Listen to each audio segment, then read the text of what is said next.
Hi everyone, welcome to my channel Literature with Kristaraj.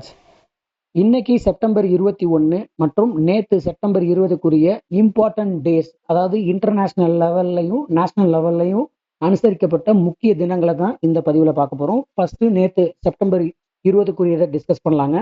First என்னன்னு பார்த்தீங்கன்னா the international coastal cleanup day. இந்த வருஷத்துக்கான theme என்னன்னு பார்த்தீங்கன்னா சி த சேஞ்ச். செகண்டா இன்டர்நேஷ்னல் ரெட் பாண்டா டேவும் நேற்று தான் அனுசரிக்கிறாங்க. இந்த வருஷத்துக்கான தீம் என்னன்னு பார்த்தீங்கன்னா empowering the future of red panda conservation. அதே மாதிரி நேற்று தான் வேர்ல்டு கிளீனப் டேவும் அனுசரிச்சிருக்கிறாங்க. இந்த வருஷத்துக்கான தீம் என்னன்னு பார்த்தீங்கன்னா tackling textile and fashion waste. இன்னைக்கு செப்டம்பர் 21 ஒரு 5 இன்டர்நேஷ்னல் டே அனுசரிக்கிறோம். அதில் ஃபர்ஸ்ட் என்னன்னு பார்த்தீங்கன்னா இன்டர்நேஷ்னல் டே ஆஃப் பீஸ். இந்த வருஷத்துக்குரிய தீம் என்னன்னு பார்த்தீங்கன்னா act now for the peaceful world. Second zero emission day. And third the world myositis day. Theme என்னன்னு பார்த்தீங்கன்னா celebrating our worldwide community.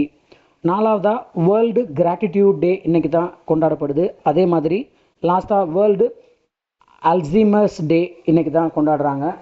இது கொண்டாட்டம் இல்லை, ஒரு மக்களுக்கான விழிப்புணர்வு. அல்சைமர் அப்படிங்கிறது நினைவாற்றலை பாதிக்கக்கூடிய ஒரு வகையான மறதி நோய்.